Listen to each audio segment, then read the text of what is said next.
Hello, everyone, and welcome to the 15th episode of When the Heart Leads.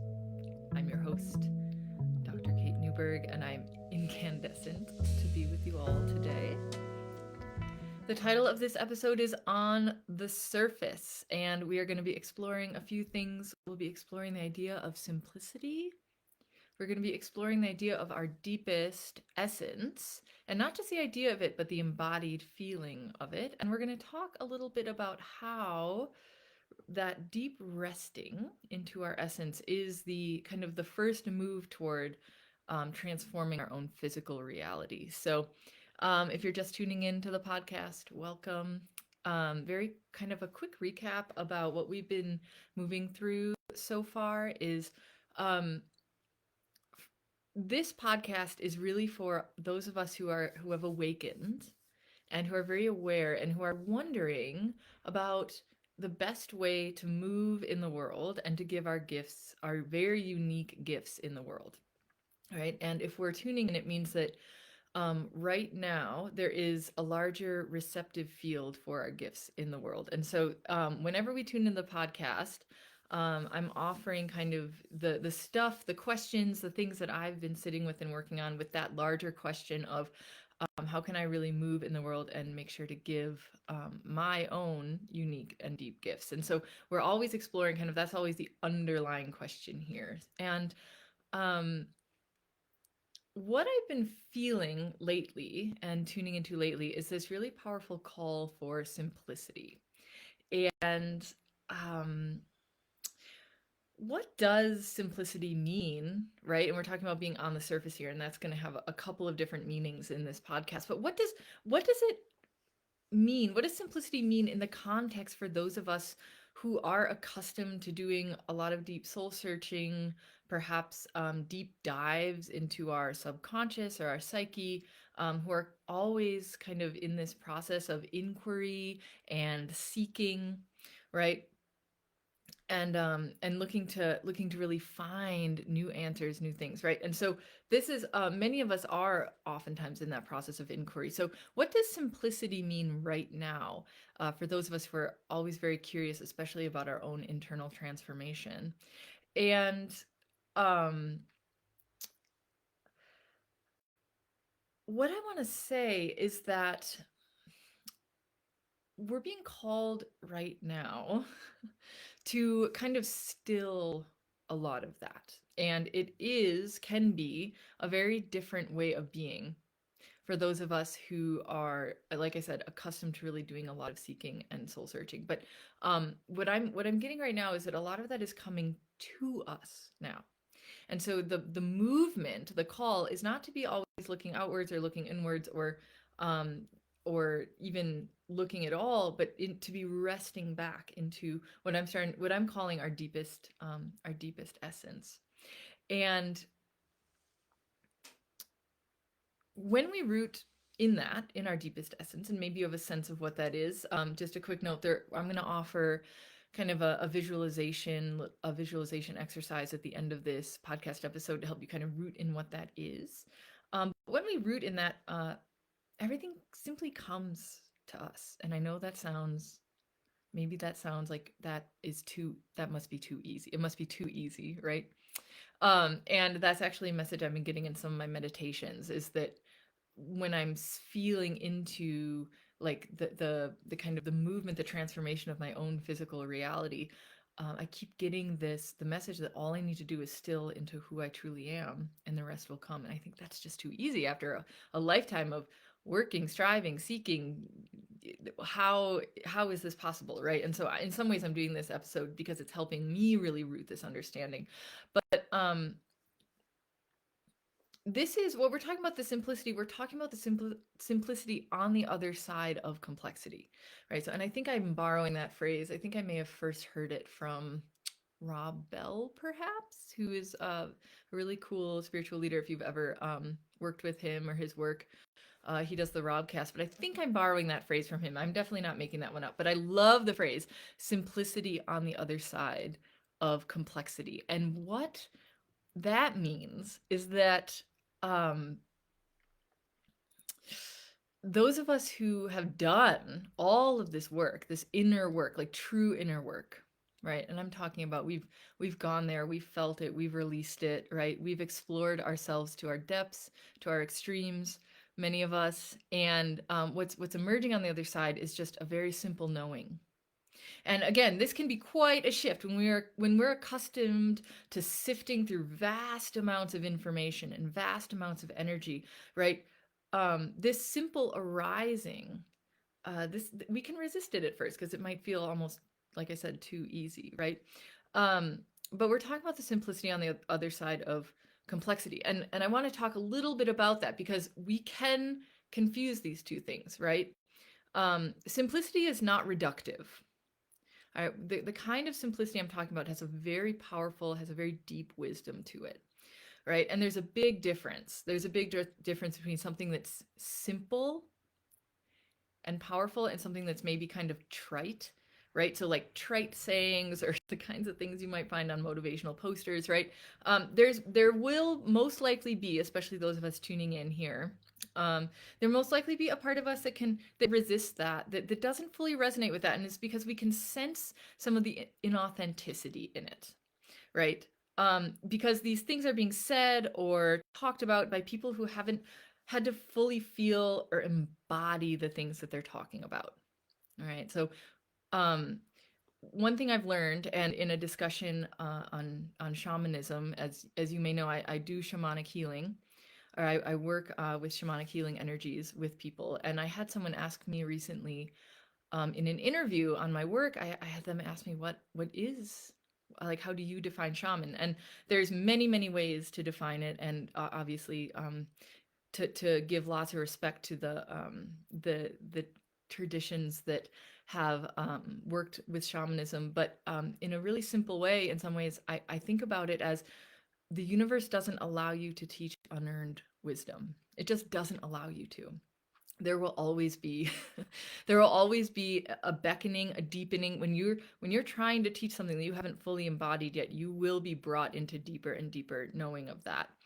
um and so and you won't be allowed to really teach that. And for people who are, you can tell when someone is trying to do that, right? And there's, it's like they can't, first of all, they can't field penetrating questions, like really the kinds of questions that you're going to want to ask, and the kinds of questions that you're going to want to receive answers to, the kinds of questions that come for you from those depths of seeking, right? Someone who is trying to teach unearned wisdom, right? And I'm talking about, just to come back to the theme, I'm talking about a simplicity that hasn't gone through the rigors of complexity first, right? um that kind of simplicity is not going to actually shift or change or transform, right? So I'm talking about a very different kind of complexity. I'm just offering here, um, many, for those of us who are awake and aware and who have been on this journey of inner work, of deep seeking, right? Who am I? How do I fit? How do I belong in this world? How do I give my gifts in this world, right? Some of these aching questions, right? We can tell when somebody hasn't really been working with those questions, right? We can tell because it doesn't hit us somewhere like really deep, right? So there is the trite kind of simplicity, and I'm not talking about that.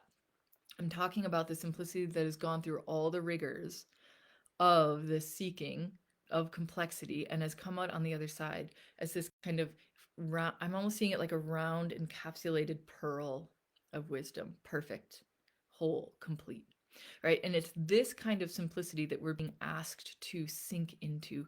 And it's this kind of simplicity that is, once we've done all this seeking, questioning, right, that is the reward. This is the, and reward sounds almost transactional, right? This is just kind of, we're receiving now the answers to our questions, and it's coming in the form of our deepest essence, which is this full encapsulated pearl of simplicity.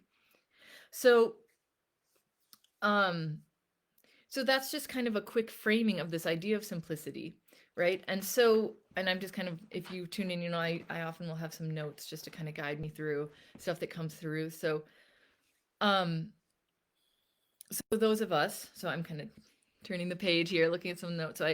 We've got this simplicity, we've got this deep pearl of our essence, right? This powerful, fully whole, encapsulated pearl, and this is what we're receiving right now, right? This is what I'm feeling is coming through, and when we talk, and I'm using this phrase deepest essence, right? And this is something I'm going to say of often in this podcast. So you might want to begin to feel in what that means for you right now, right? Because these are just words that carry a frequency, right? And it's that frequency that we're going to be tuning into at the end of this podcast. So when I use the phrase deepest essence, right, you might be tempted to kind of conceptualize that with your brain, but this is what I'm talking about is something that's fully embodied, right? That really comes into the body. So in that sense, when we talk about our deepest essence, all that we need, all that we want, all that is truly fulfilling for us will arise from there, from that place, from that embodied state, right? And um, I've been noticing that when I have a request or a prayer or one of those heartfelt aching questions, right, that I was talking about, lately those have been answered almost immediately, but through not right away through a transformation of my physical world. What's happening is that the immediate answer to my prayer is actually coming through a knowing or an embodiment. And it's helping me really understand that that's the very first step. So embodiment is, you could say, the first step to manifestation, because it is the first it is the first essence of manifestation, because all that arises in your world comes through you, right? And arises from your frequency, from your essence, right? And so the only way that manifestation can really occur, right, in your outer reality is for it to anchor first within you. So I'm really getting that in depth, right? We may talk about that sometimes. I know people talk about it in terms of, embodying a state that you want to then um, see beyond you, but this is not one of those surface level practices. This is one of those a practice of becoming, right? This what I'm talking about when we're talking about tuning in, tapping into our deepest essence. What I'm really talking about here is something that can never ever be taken away from you. Okay, because it just is, right? And so our prayers, if we you could call them prayers, you could call them requests, you could call them questions, whatever it is, they're answered immediately through this embodiment, through a knowing, right? And so, and I said, when we accept that embodiment is, like I said, the first step toward external manifestation in our reality, then we can begin to see how rapidly our prayers are being answered at this time, right? And so I do have an example of this. So in the last episode, I talked a lot about how um, kind of our whole lives right now are being lifted into a state of naturalness. And that if we scan our reality, right, we will see and feel and know things in our reality that just seem to fit, right? They just seem to fit really, really well with our deepest values, our deepest knowing, the way we want to be and move in the world, right? And then we'll notice some places in our reality that don't seem to fit, right? And I've been moving through this process of having some parts of my life that feel really nourishing, right? Just I'm there, I can rest there. I know this is it, right? I know this is it. And there are many parts of my life that are resting in that place. But then there's a few insignificant parts of my life that aren't, right? And it becomes very obvious what those parts are once you have that basis of comparison. And for a while, I was in very, very deep resistance to those parts that didn't seem to really fit with this larger feeling of, and I think the metaphor I used was one of those float tanks, right? Where the whole field around you is just in perfect resonance with your temperature, right? Kind of your molecular makeup or whatever it is, right? You're resting in this field that seems to extend beyond you, and you're in your most natural place, right? And it's effortless, right? And some parts of my life feel like that, some parts of my life don't. Perhaps that's true for you, right? And so what was happening was I was getting very frustrated with, very much in resistance to the parts of my life that hadn't been up, like you could say, upgraded or lifted into that place yet.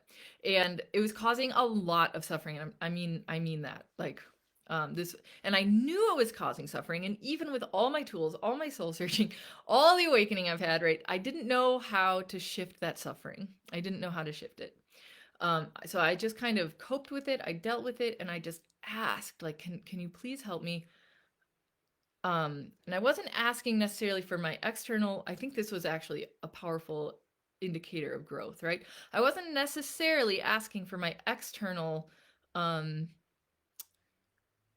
situation to change in order to make me feel better, because I knew, right? I knew that for real and lasting transformation, it needed to come from within. So I knew enough, right, that I wasn't, and there was a part of me that was like, just please make this end, right? But then there was also a part of me that knew something in me has to come to peace with this first, somehow.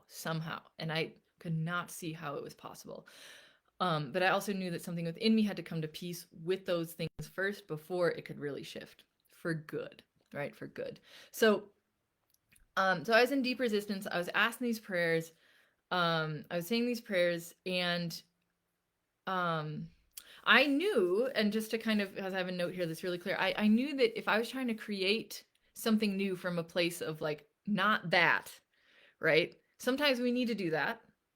Okay, but I also know that creating from a place of anything but this, right? Just get me out, right? It would probably land me into something maybe better, maybe short term better, but not ultimately deeply fulfilling, right? So I'm really what in a lot of ways what I'm talking about is a different way to create, a different place to create from, and I knew I needed to get centered in that place before I could really let new opportunities arise. It would be deeply resonant with this essence, with this gift, with these gifts, right? And I know enough to know I didn't know what they were, and I knew enough at that point to know I didn't know how to shift it, right? So all I could do is ask and just kind of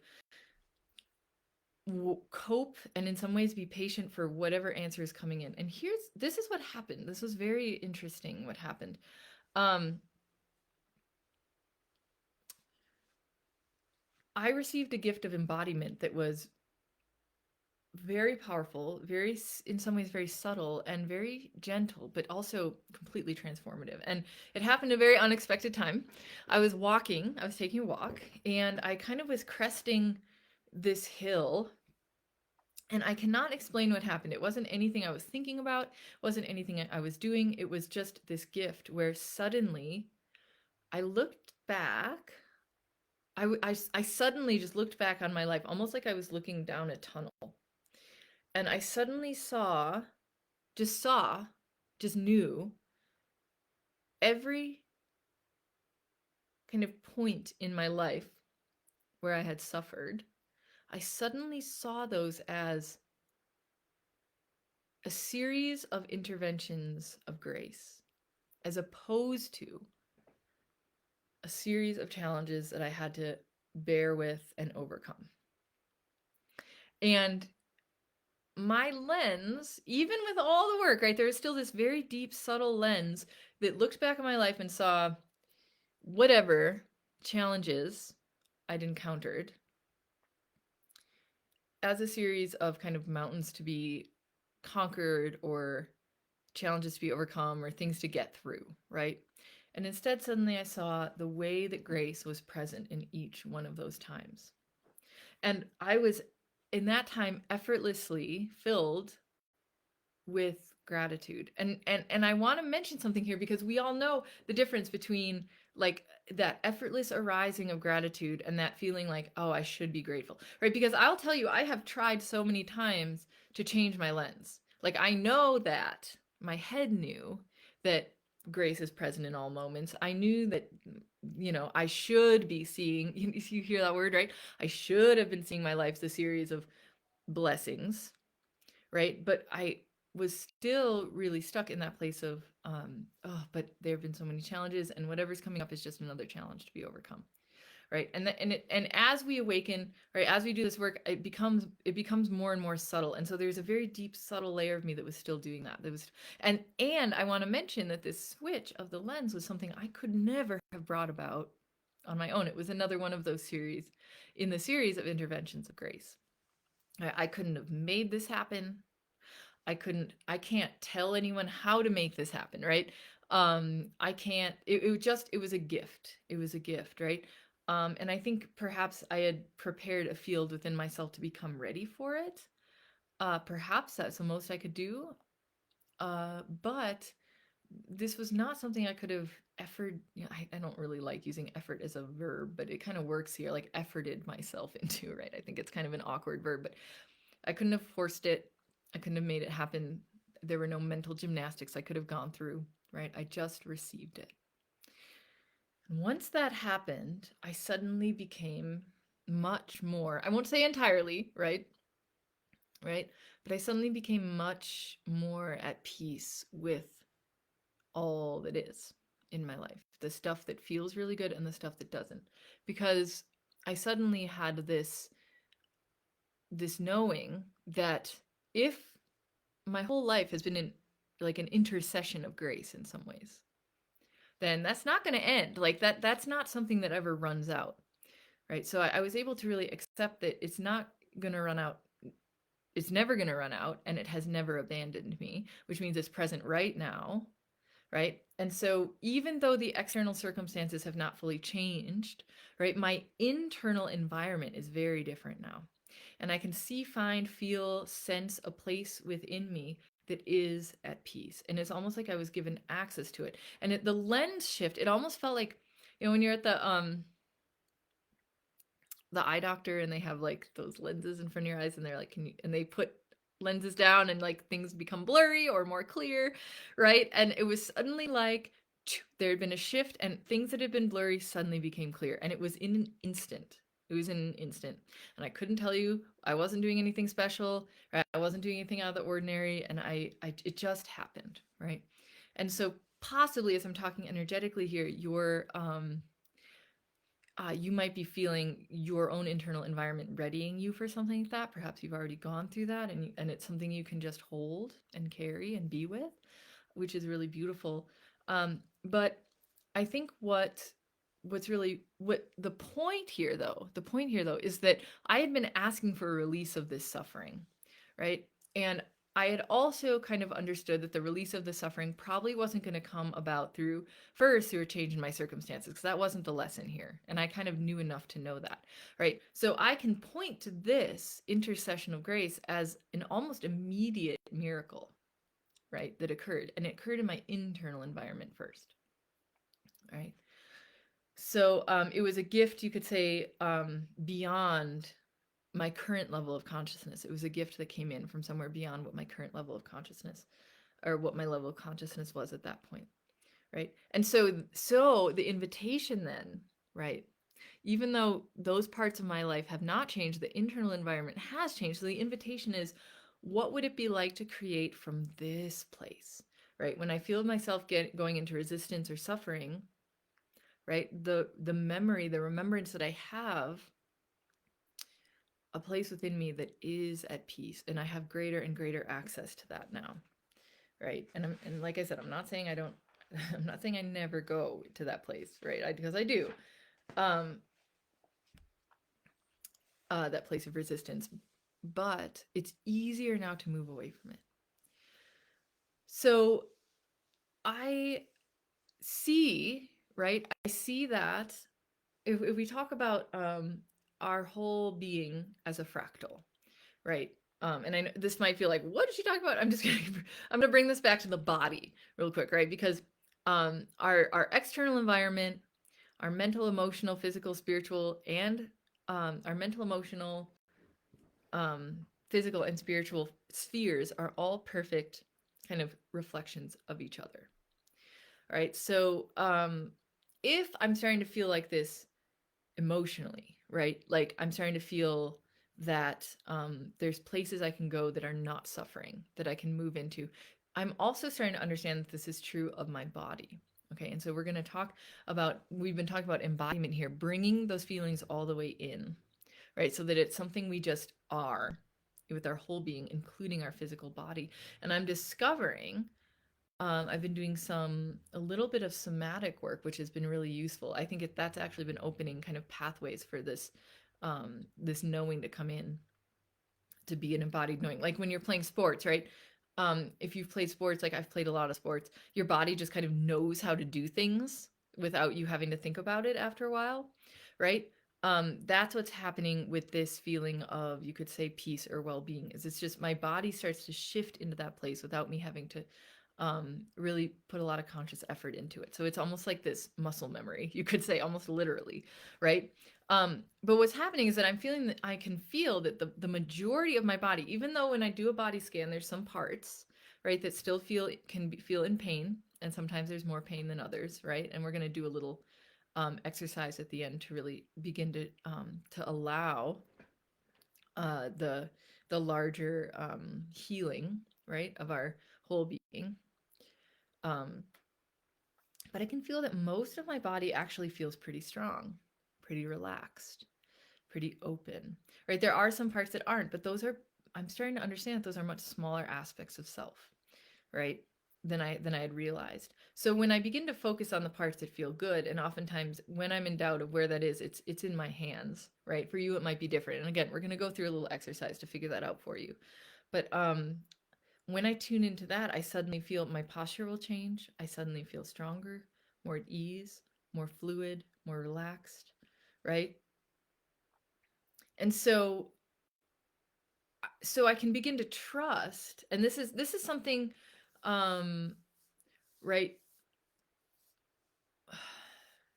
This is something that we can we can practice and practice and practice, right? And go through the motions, but it's hard if things in your physical reality are still reflecting back to you kind of something jarring to what you know could be, right? So something at odds with your what you feel is your deepest essence. It can be really hard to hold that place of trust.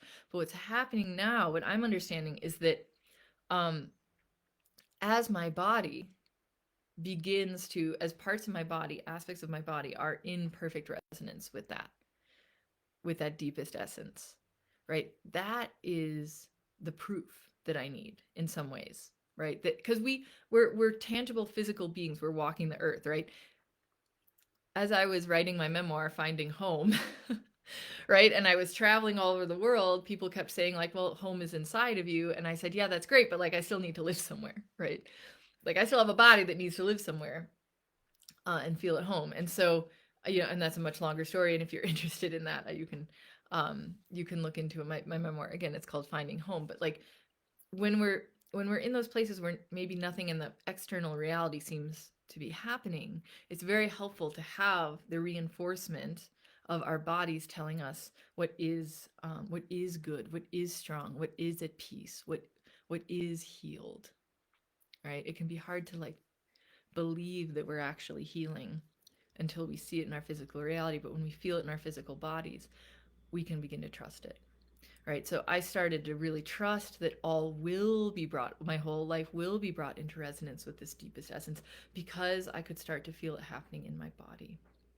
All right. And as a quick side note, I would say this is actually true resilience. And I don't want to get into this too much because there's a lot of heavy connotation to the word resilience. And I've actually, in my dissertation research on workplace burnout, I talked a lot about how oftentimes we invoke resilience or weaponize resilience as a way to just put up with untenable situations, right?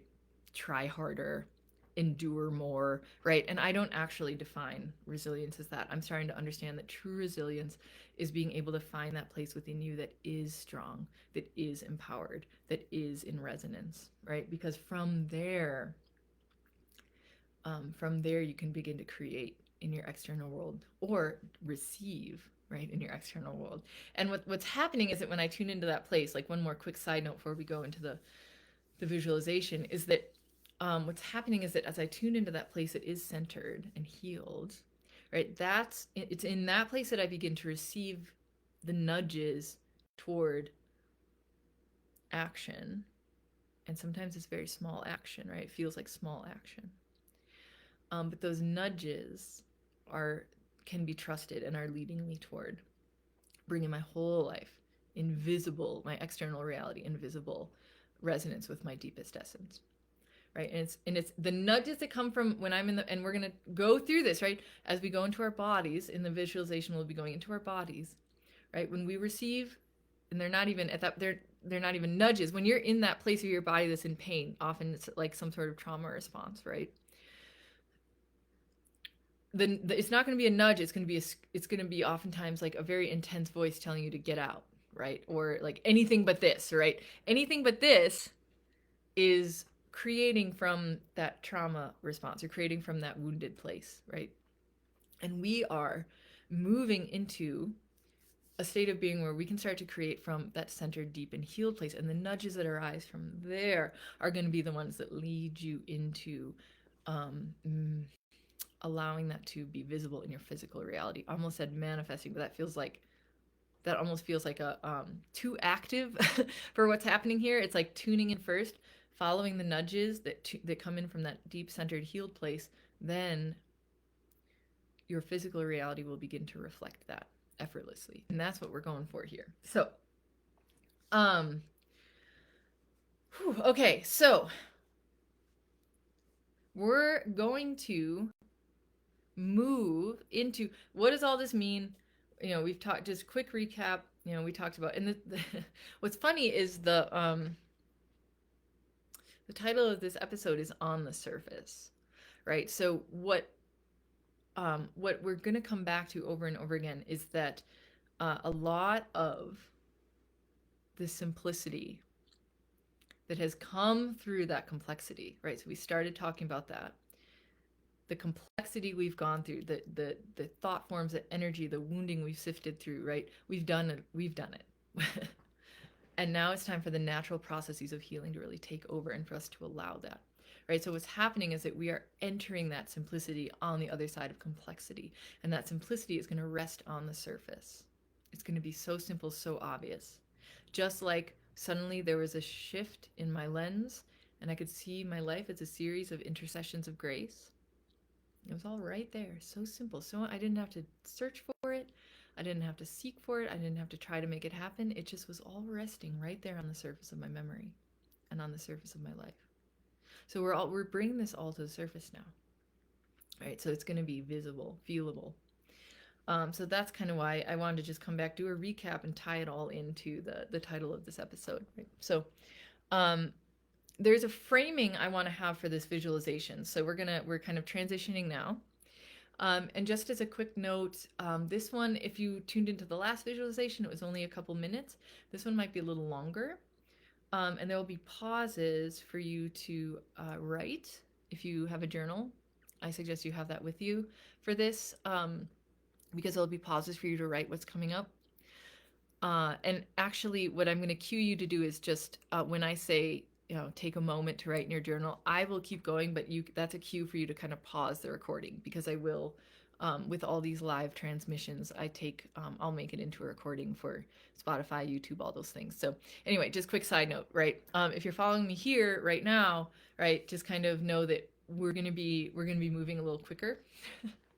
So, but there will be, like, when you're listening to this in retrospect, there'll be an opportunity to pause and write in your journal. So I would say, if you're getting ready for the visualization, if you're listening, find somewhere quiet where you won't be disturbed for probably at least 20 minutes, right?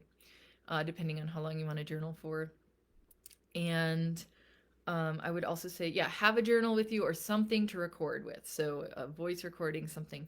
And what we're doing, for those of you who are tuning in now, what we're doing is really tuning into that aspect of ourselves that is eternal, our deepest essence, from that place from which we can effortlessly transform our physical reality, right? And it all starts with this inward stilling. So the frame I want to have for this, because we're going to kind of, just as a quick overview, we're going to tune into those places that are perhaps in pain or in a trauma response. And we're going to tune into those places that are deeply empowered and healed, right? And the frame here is that if you think about the earth, right? If you think about, let's say there's a building that's been abandoned, right? And I'm taking this concept, or I'm borrowing this concept from Richard Rudd, who wrote The Gene Keys, right? And he talks about greening, and I think he came up with that phrase. So greening, the earth kind of does this thing called greening. Again, another thing we're making into a verb, but it totally works here, and I love it. So if you have an abandoned building, or even you imagine like something just so representative of like unnatural industrialization, like a gas station, right? Imagine that. Like, sorry to bring you to that place, but I promise we're gonna come back out of it. And you imagine that it's been abandoned, right? Over time, it's only a matter of time for the earth to start to naturally overtake it, right? And break it down. And it might take a long time, right? But the processes of the earth are always moving toward healing, always moving toward this greening, right? And the same is true for your body. So we're going to give that process a bit of a boost here by allowing ourselves to first tune into those places that are in pain, right? But then tuning into and really fortifying those places that are healed, that will begin to green, right? Or take over those places that are still perhaps in pain or in a trauma response. Right? But the idea is here we're giving you access, pathways to come back to that deep centered space that is already healed. That there are parts of your body, and just as there are parts of your physical reality, right? There are parts of your body that are also always resting in that place. Okay, and the more we tune in, the more we reinforce it, the more power it gets, the more power it gets, the more it's allowed to do its natural processes of greening, of healing, right, in the rest of your body and your life. So, all right, so that was the framing for that. So we're going to move into the visualization here. So to do that, I invite you to get very comfortable. Maybe you want to lie down or sit up somewhere where you feel held. You can have your legs crossed or on the floor, whatever is most comfortable for you. Right? And when you are ready, close your eyes and let yourself become still.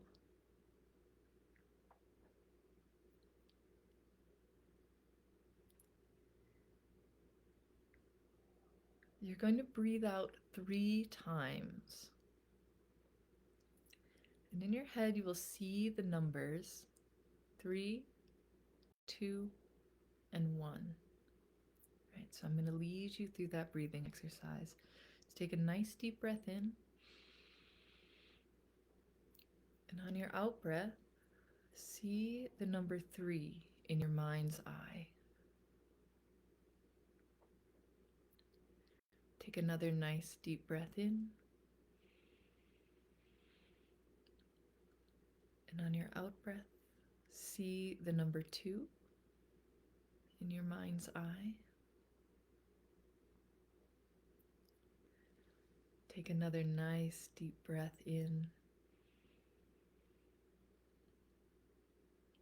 And as you breathe out, see the number 1, tall, clear, and bright.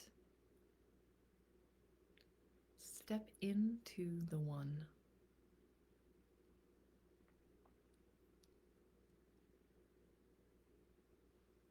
Tune into your body. Let it speak to you. Which parts feel like they're in pain?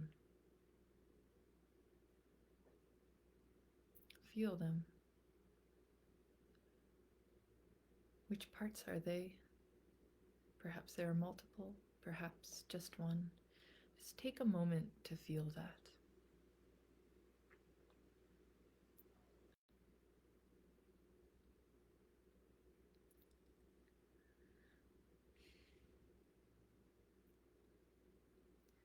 How would you describe the qualities of this pain? Achy, constricted, trapped, overwhelmed?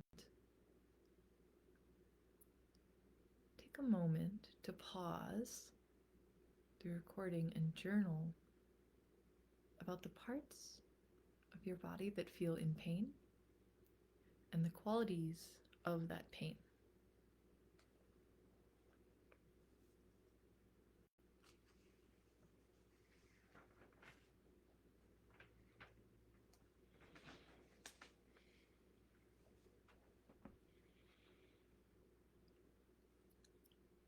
come back to center and close your eyes.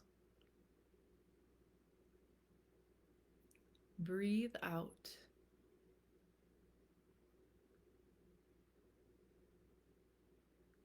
Now, let your body speak again. Which parts of your body feel good and strong and empowered? Let those parts of you light up. What happens to your body, your posture, when you tune into those parts that feel strong?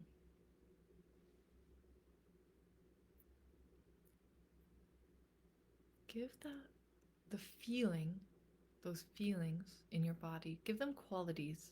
How would you name them? And take a moment to write this down in your journal. The parts of you that feel strong, healed, and what it feels like when you tune in to those parts.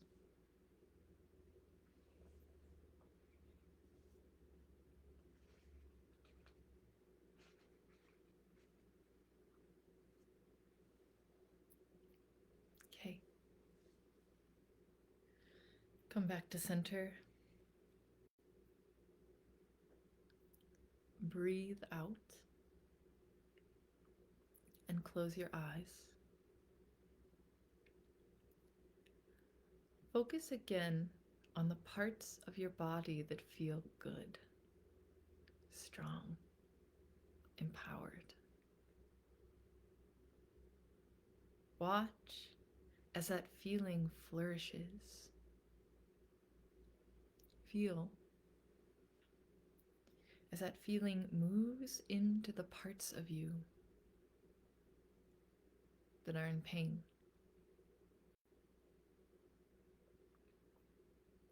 Breathe out.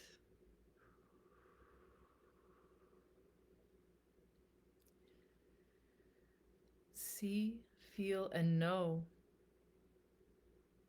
that the intelligence of healing moves into those places that are in pain, just like the vines and the trees and the green of the earth,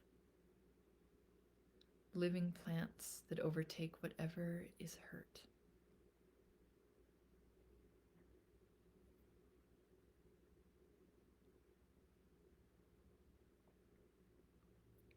Allow this healing intelligence to emanate from the parts of you that feel strong and move into the places that are hurt.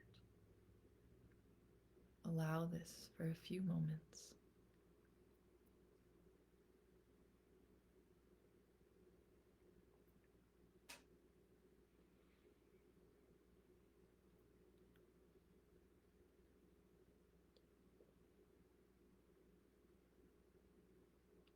Breathe out. Still feeling the intelligence of your body healing those parts of you. Open your eyes. How do you feel now? Take some time to journal or make a voice recording.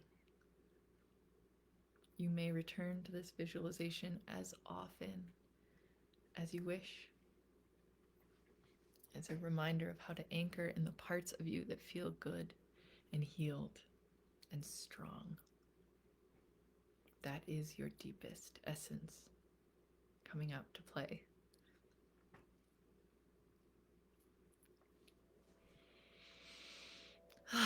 Okay. This has been the 15th episode of When the Heart Leads. I'm your host, Dr. Kate Newberg, founder of Books of Eden Publishing. For more information on my work or how to work with me, you can visit my website, booksofeden.com. Wishing you all a deep and empowered and beautiful day, evening, night. From my heart to yours,